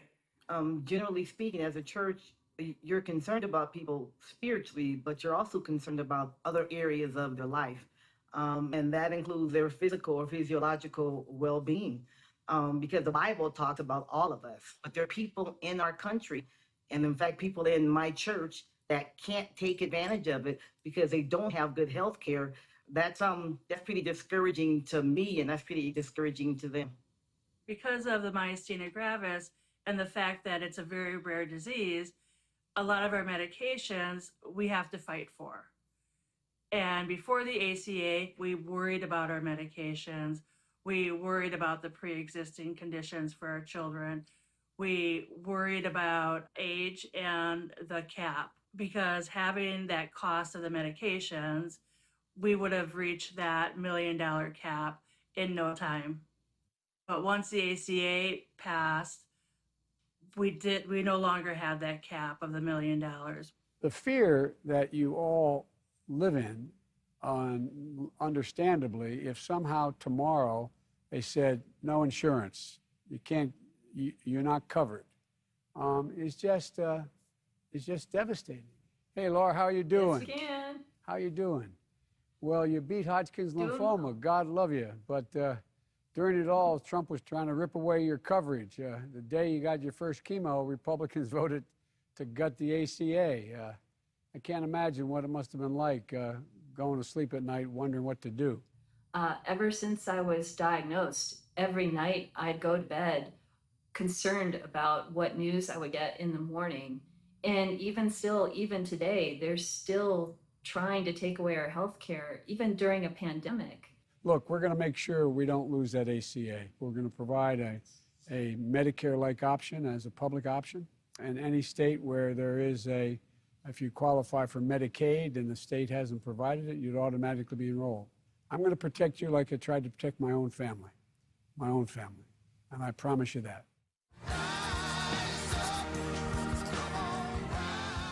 I met Joe last year at a campaign event to thank him for being so involved in the battle to cure cancer.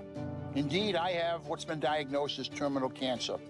The inspiration and the empathy and the human love that he was shared with me has kept me going. I made an appointment for my wellness checkup provided for by the Affordable Care Act. I was told that I had ovarian cancer. I finished my course of treatment, and since then, I've been cancer-free, and I'm very grateful for that.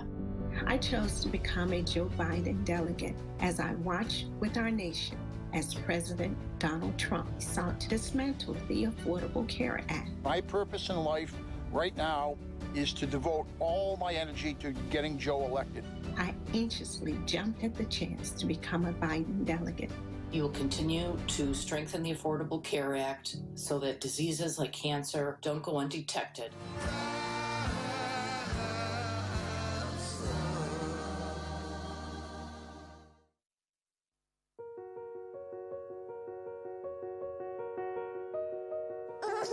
Hey Carl, it's me, Dad. By the time you're watching this, you will have grown up to be strong and courageous, but I don't know how much longer I'll be around for you.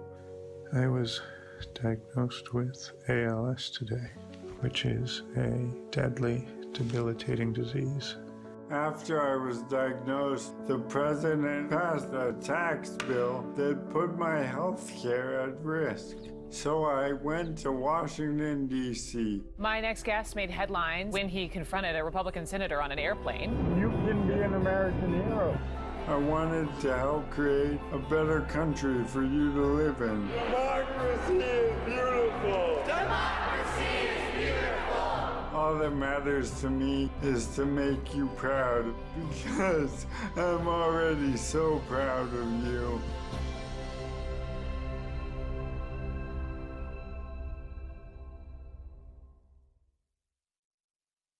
Hello America. My name is Audie Barkin, and I am speaking to you through this computer voice because I have been paralyzed by a mysterious illness called ALS. Like so many of you, I have experienced the ways our healthcare system is fundamentally broken. Enormous costs, denied claims, dehumanizing treatment when we are most in need.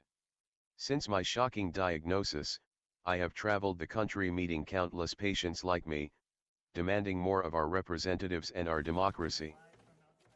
Today, we are witnessing the tragic consequences of our failing healthcare system. In the midst of a pandemic, nearly 100 million Americans do not have sufficient health insurance. And even good insurance does not cover essential needs like long-term care. Our loved ones are dying in unsafe nursing homes, our nurses are overwhelmed and unprotected, and our essential workers are treated as dispensable. We live in the richest country in history, and yet we do not guarantee this most basic human right. Everyone living in America should get the health care they need, regardless of their employment status or ability to pay. Even during this terrible crisis, Donald Trump and Republican politicians are trying to take away millions of people's health insurance. With the existential threat of another 4 years of this president, we all have a profound obligation to act. Not only to vote, but to make sure that our friends, family, and neighbors vote as well. We must elect Joe Biden. Each of us must be a hero for our communities, for our country, and then, with a compassionate and intelligent president, we must act together and put on his desk a bill that guarantees us all the health care we deserve. Text VOTE to 30330 to learn how to vote safely. Because our lives depend on it. Politics and elections can seem like these faraway things that one person doesn't have the power to change. But what's happening in our country right now makes it clear how personal politics are. I've discovered that when I get informed and participate, my fear gets smaller.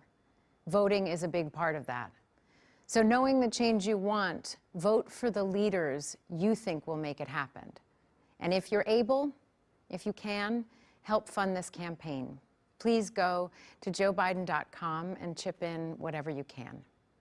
With leaders like Joe Biden and Kamala Harris, we can build back better here at home and once again strengthen our nation's security and standing in the world.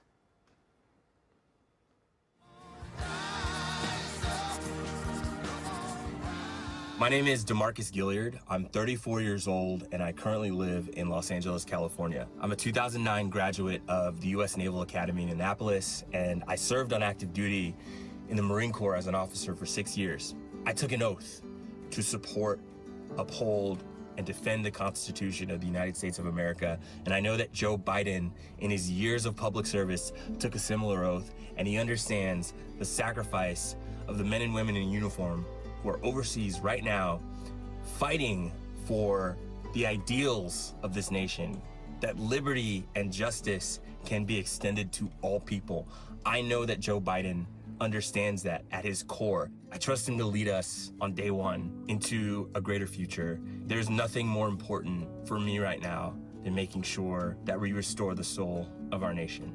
And I think that Joe Biden is the best person to do that. So, thanks, Joe.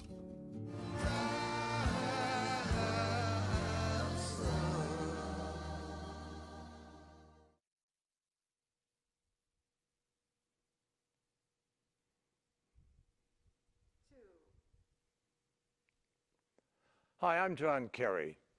For the 8 years of the Obama-Biden administration, we led by example. We eliminated the threat of an Iran with a nuclear weapon. We built a 68-nation coalition to destroy ISIS. We forged a 195-nation agreement to attack climate change. We stopped Ebola before it became a pandemic. Donald Trump inherited a growing economy and a more peaceful world. And like everything else he inherited, he bankrupted it. When this president goes overseas, it isn't a goodwill mission, it's a blooper reel. He breaks up with our allies and writes love letters to dictators.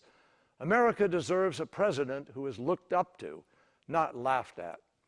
Donald Trump pretends Russia didn't attack our elections, and now he does nothing about Russia putting a bounty on our troops. So he won't defend our country. He doesn't know how to defend our troops. The only person he's interested in defending is himself. This is the bottom line. Our interests, our ideals, and our brave men and women in uniform can't afford 4 more years of Donald Trump.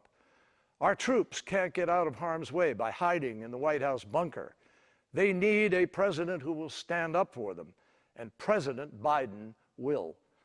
Joe's moral compass has always pointed in the right direction, from the fight to break the back of apartheid to the struggle to wake up the world to genocide in the Balkans. Joe understands that none of the issues of this world, not nuclear weapons, not the challenge of building back better after COVID, not terrorism, and certainly not the climate crisis, none can be resolved without bringing nations together with strength and humility. Joe understands our values don't limit our power, they magnify it. He knows you can't spread democracy around the world if you don't practice it at home. And he knows that even the United States of America needs friends on this planet. Before Donald Trump, we used to talk about American exceptionalism. The only thing exceptional about the incoherent Trump foreign policy is that it has made our nation more isolated than ever before. Joe Biden knows we aren't exceptional because we bluster that we are. We are exceptional because we do exceptional things. On June 6, 1944, young Americans gave their lives on the beaches of Normandy to liberate the world from tyranny. Out of the ashes of that war, we made peace and rebuilt the world. That was and remains exceptional. It is the opposite of everything Donald Trump stands for. This moment is a fight for the security of America and the world. Only Joe Biden can make America lead like America again. If you agree, text JOIN to 30330. Thank you. In the Situation Room, presidents make decisions of war and peace. So when Joe Biden walks into the Situation Room, first and foremost in his mind is, how will my decision impact the lives of the American people?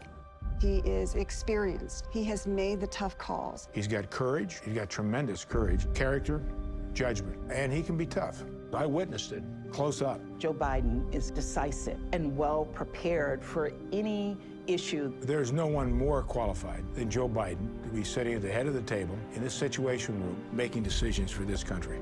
Having sent his son to war, I don't think anyone can be more ready than Vice President Biden. He knows exactly what's at stake when he sends our troops overseas. Biden understands how important it is to have allies standing together with us.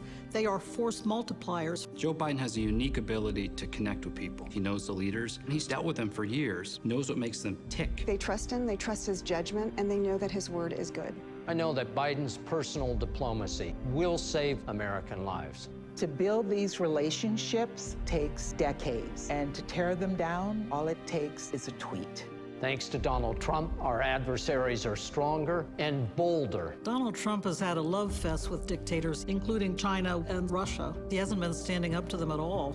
I served in the United States Air Force for 36 years. I've led space squadrons, nuclear missile squadrons, and I never thought I would have a president who is a danger to national security. President Trump has degraded and debased the presidency and our country in the eyes of the world.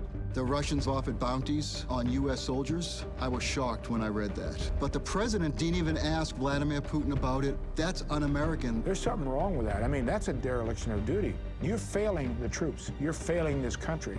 The first thing a president needs to do is find out what the facts are. This president doesn't care about facts. Biden cares about the safety and welfare of American servicemen and women. Our military had a policy to maintain our presence in Syria. We actually came to the aid of the Kurds against ISIS, and we helped stop the advance. President Trump told us to simply abandon the Kurds. It's shameful. Joe Biden will be strong against dictators. I've heard him on the phone with some pretty tough characters. You know, you talk about Joe Biden's empathy, his decency, but Joe Biden is tough as nails, and everybody knows it. He will do the right thing, no matter the political cost. I've served for 2 Republican presidents and 1 Democratic president. I have seen the Trump administration make decisions without any thought, without any preparation, that have massive life and death consequences. At one of the most defining times in the history of the world, Joe Biden is uniquely qualified to be president of the United States. If you want a strong America, you want Joe Biden. Hi, I'm former Secretary of State Colin Powell. 100 years ago, a young immigrant left a dirt farm in Jamaica and set out for America. 3 years later, a ship pulled into New York Harbor, and a young Jamaican woman gazed up at the Statue of Liberty for the first time. They became my parents, and they inspired me to finish college and join the Army. This began a journey of service that would take me from basic training to combat in Vietnam, up the ranks to serve as Chairman of the Joint Chiefs of Staff and Secretary of State. The values I learned growing up in the South Bronx and serving in uniform were the same values that Joe Biden's parents instilled in him in Scranton, Pennsylvania. I support Joe Biden for the presidency of the United States because those values still define him, and we need to restore those values to the White House. Our country needs a commander-in-chief who takes care of our troops in the same way he would his own family. For Joe Biden, that doesn't need teaching. It comes from the experience he shares with millions of military families, sending his beloved son off to war and praying to God he would come home safe. Joe Biden will be a president we will all be proud to salute.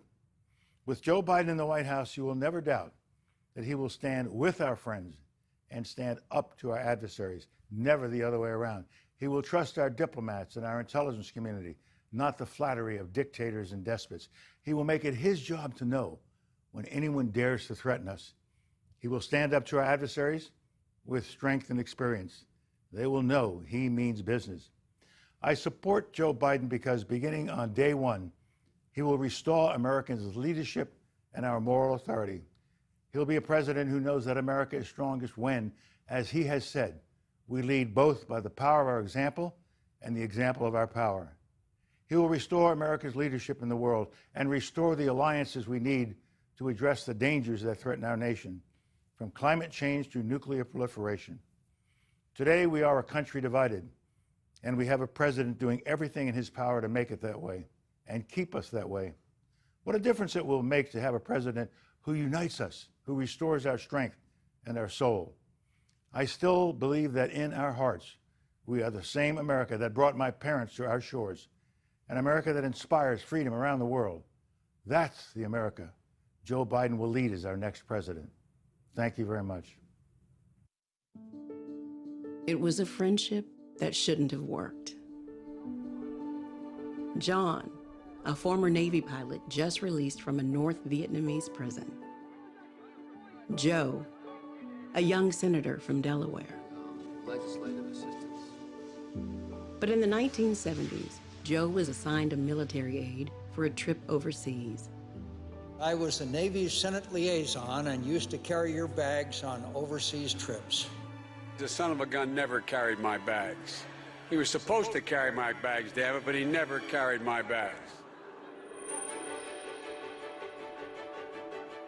John and Joe traveled thousands of miles together. The families got to know each other, gathering for picnics in the Bidens' backyard. They would just sit and joke. It was like a comedy show sometimes to watch the two of them. But when John was elected to the Senate as a Republican from Arizona, they found themselves on opposing sides. We're in different parties. We hold different views on many issues. They'd be going at it on the floor, and you think, oh, these guys must really, really, really dislike each other. And they'd be having dinner that night together. Senator Biden had great respect for the institution of the Senate. He built relationships that were cordial, that were personal. We've always been willing, when we thought the other guy was right, cross the aisle and lock arms. It's good for the country. It takes trust to get things done in a divided government. And I think with Joe Biden, his colleagues knew that your points were equally valid to him. Even if a deal seemed out of reach, it was always Joe who tried to cross the aisle. He was like a natural for that. He just had an ability to find the common ground, but never give up your principles. For 3 decades, Joe was able to move his colleagues and find a way forward. On violence against women, banning chemical weapons, assault weapons, and controlling nuclear arms. It was a style of legislating and leadership that you don't find much anymore. And when millions of Americans were faced with losing their health insurance, it was Joe's friend who saved Obamacare by crossing the aisle. McCain casts his vote with a thumbs down. John and I have been given several awards about bipartisanship. We don't understand why you should get an award for bipartisanship. Thank you for your example. I'm proud to remain the same good guy that you were when you first got here. Most of all, for your friendship. My life and the lives of many have been enriched by it.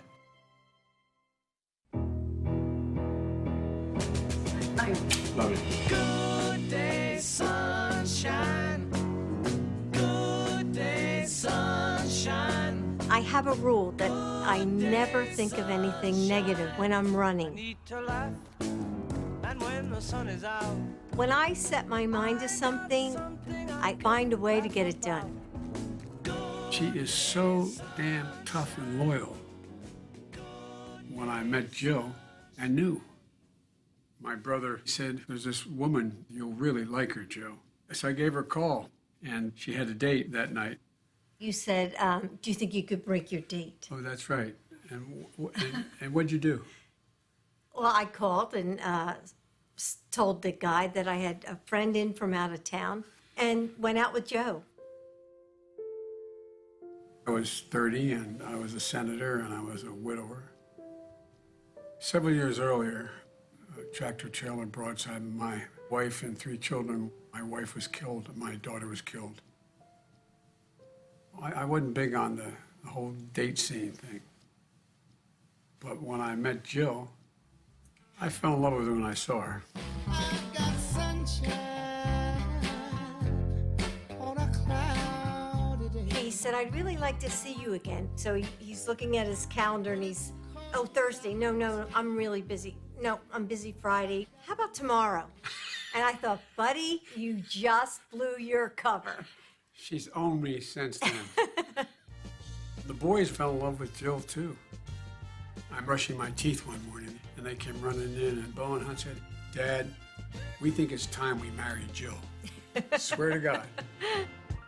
I asked her to marry me 5 times. It wasn't just my heart that was on the line. I loved the boys so much. I had to be sure that it had to be forever.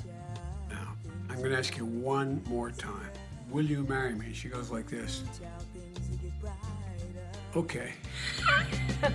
Someday, yeah, we'll put it together and we'll get it undone. She put us back together. She gave me back my life.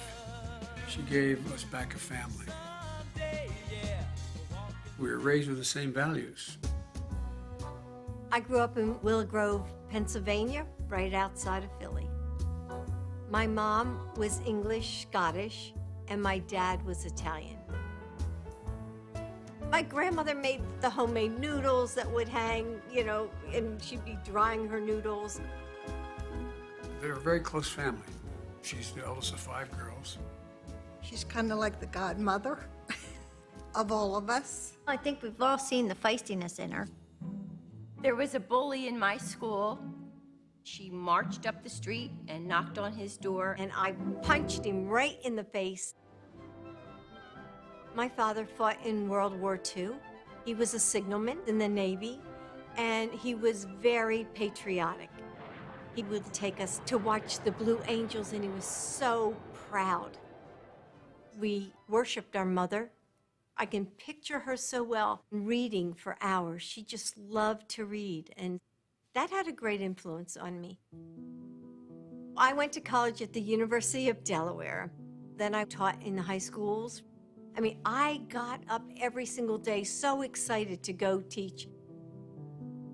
When I married Joe, I took off time to establish myself as the boys' mom. We don't use the term stepmother. Bo and Hunt said, no, we have a mom and a mommy. Our mommy died. This is our mom. And then along came Ashley. And our family was complete. Yep. When I was growing up, Mom was fun. The headbutting started when I was a teenager. There was some conflicts. She dealt with it by taking up running. She started to basically run marathons. I never, ever doubted that anything she set her mind to, she could do. I got to hand her her doctorate degree in education at the University of Delaware. You have. That's all you gotta do. Well, let's turn it positive, so you will pass it. I would say she's not your average grandmother. Yeah. She, she's the grandmother who wakes you up at like 5 a.m. on Christmas Eve to go soul cycling. Yeah, So, literally. We have a lot of stories. yeah, she's a prankster. Yeah. She's very mischievous. Like, when she goes on a run, sometimes she'll find like a dead snake and she'll pick it up and put it in a bag and she'll use it to scare someone. That's a classic Jill. She wasn't really a Washington person, and I don't think ever imagined herself being part of that. When Joe was elected to vice president, I just thought, hey, I gotta step it up here because there are things that I really care about. Having had a father in the military, having a son deployed in Iraq, I saw the need to support military families. Dr. Biden could draw anyone in, and they felt like they were talking to an old friend. That is one of her superpowers. When she was second lady, Jill told me that she would like to continue teaching at community college. And I said, that's insane. You cannot possibly do that. I said, I know I can do both jobs. I never saw her on any day of the week where she wasn't carrying a huge stack of papers to grade. As second lady, she was teaching full-time for 8 years, 15 credits a semester. These were students who wanted to be in your classroom, and I saw their tenacity, and they were taking care of children, just like I had done. She gave 100% from her energy to the students. She's a great teacher. Teaching is not what Jill does, it's who she is. Jill just simply cares. She cares about other people. When Bo was diagnosed with brain cancer, nobody knew what we were going through. The Secret Service, they're not supposed to react to your life or what you're doing. They would whisper, I'm praying for you. Mom, it's your strength that holds this family together. And I know that you will make us whole again. You never stop grieving, ever. But you do have to find purpose. Please welcome my husband, Joe Biden. Running for president is too tough to not be together. The future First Lady of the United States. That's right. There you go. If Dr. Biden is our First Lady, the country will be getting one of the best humans that we have. She has been through some really tough things in her own life, and she knows how hard it can be. The American people in their heart know that she'll fight like hell for them. We all need community. We need to depend on others for our strength. All American families, we all need each other.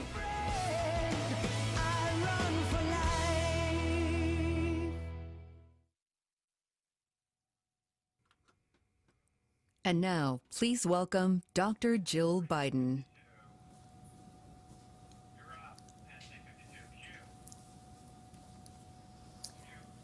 I have always loved the sounds of a classroom, the quiet that sparks with possibility just before students shuffle in, the murmur of ideas bouncing back and forth as we explore the world together, the laughter and tiny moments of surprise you find in materials you've taught 1,000,000 times.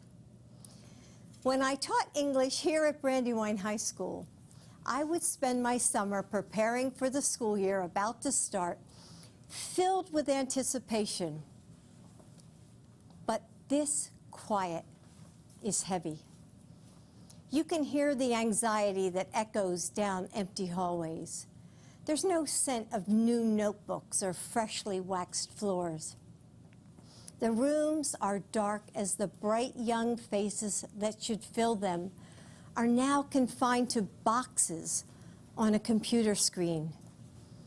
I hear it from so many of you.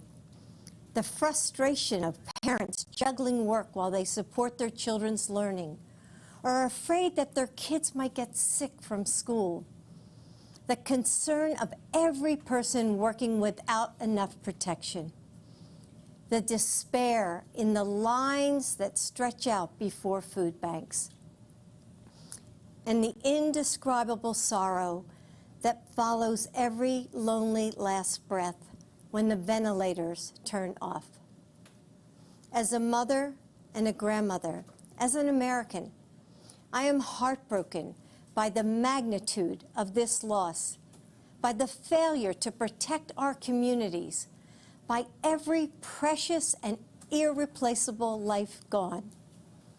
Like so many of you, I'm left asking, how do I keep my family safe? You know, motherhood came to me in a way I never expected.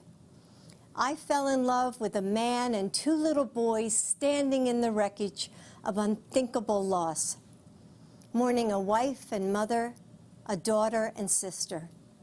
I never imagined at the age of 26 I would be asking myself, how do you make a broken family whole?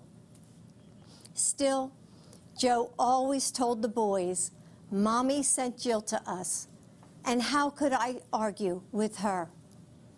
And so we figured it out together in those big moments that would go by too fast, Thanksgivings and state championships, birthdays and weddings, in the mundane ones that we didn't even know were shaping our lives, reading stories piled on the couch, rowdy Sunday dinners and silly arguments, listening to the faint sounds of laughter that would float downstairs as Joe put the kids to bed every night, while I studied for grad school or graded papers under the pale yellow kitchen lamp, the dinner dishes waiting in the sink.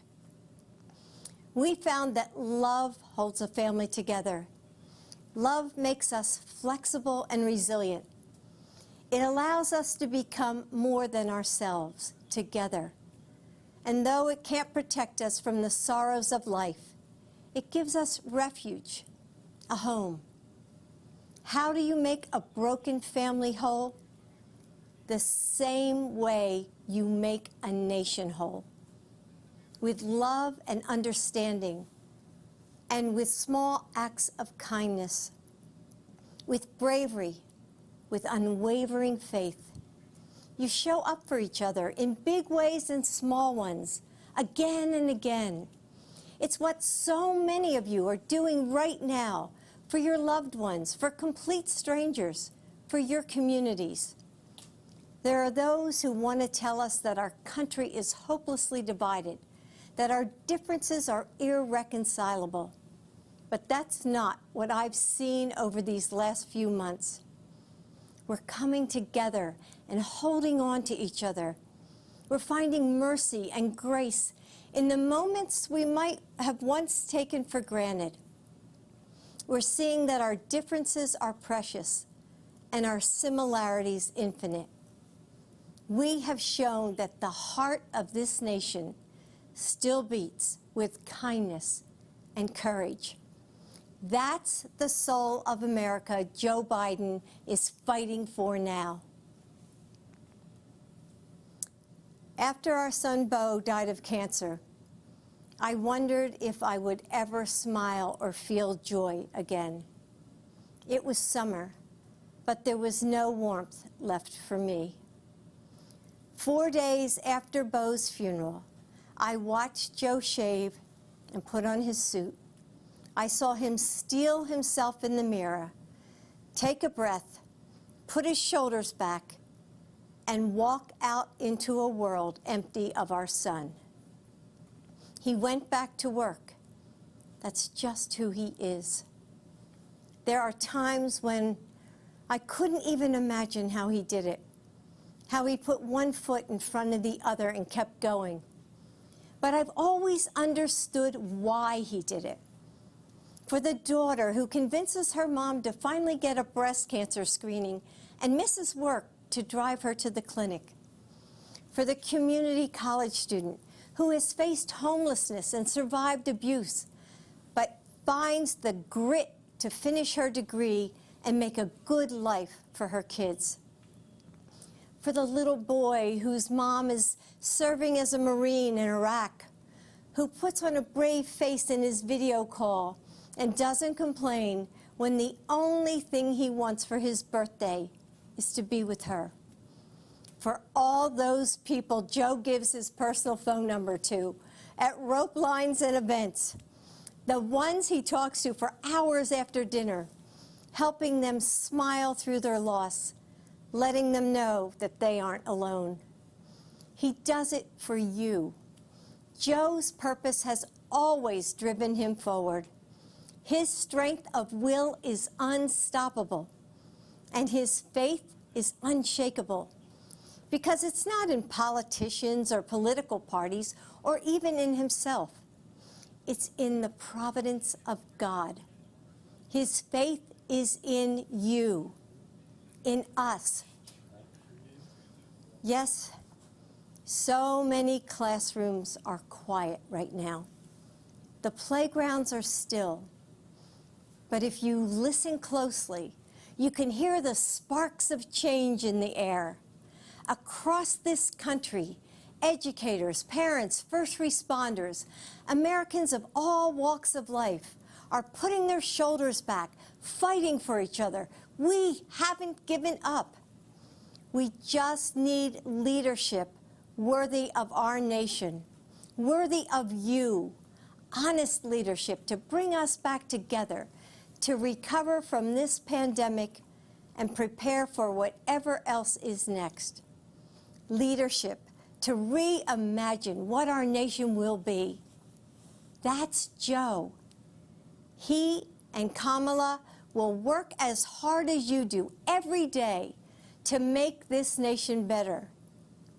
And if I have the honor of serving as your First Lady, I will too. And with Joe as president, these classrooms will ring out with laughter and possibility once again. The burdens we carry are heavy, and we need someone with strong shoulders. I know that if we entrust this nation to Joe, he will do for your family what he did for ours. Bring us together and make us whole. Carry us forward in our time of need. Keep the promise of America for all of us. Great job. God love you. How are you? Hey, everyone. I'm Joe Biden's husband. As you heard tonight, excuse me, you can see why she's the love of my life, the rock of our family. She never gives herself much credit, but the truth is, she's the strongest person I know. She's a backbone like a ramrod. She loves fiercely, cares deeply. Nothing stops her when she sets her mind to getting something right. And you know, for all of you out there across the country, just think of your favorite educator who gave you the confidence to believe in yourself. That's the kind of First Lady, this Jill Biden will be. God love you. So go to joebiden.com to join our campaign. Thank you all for watching. I'll see you soon. Thank you. Child, things will get brighter. Ooh, child, things are gonna get easier. Ooh, child, things will get brighter. Sun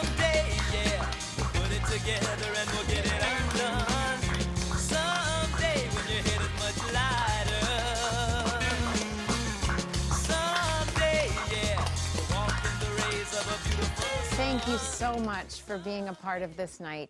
As Dr. Biden just reminded us, Joe is a steady and experienced leader who can bring us together and help us heal, who will support us in getting better. Remember, we bend the arc of justice if we participate, if we vote.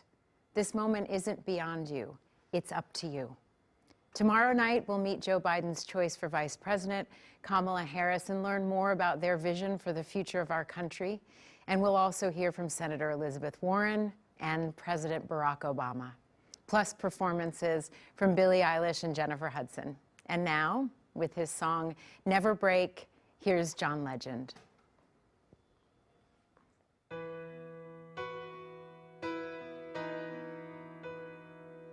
Oh, yeah. We got a good thing, babe. Whenever life is hard, we'll never lose our way, 'cause we both know who we are. Who knows about tomorrow? We don't know what's in the stars. I just know I'll always follow the light in your heart. So I'm not worried about us, and I've never been. We know how the story ends. We will never break. We will never break. Build on a foundation strong enough to stay. We will never break. As the water rises and the mountains shake, our love will remain. We will never, no, no, never. We will never, no, no, never. We will never, no, never. We will never, no. The world is dangerous, throw it all at us. There's nothing we cannot take. We will never break. We will never break. Build on a foundation strong enough to stay. We will never break. As the water rises and the mountains shake, our love will remain. We will never, no, no, never. We will never, no, no, never. We will never, no, never. We will never, no. We will never, no, never. We will, no.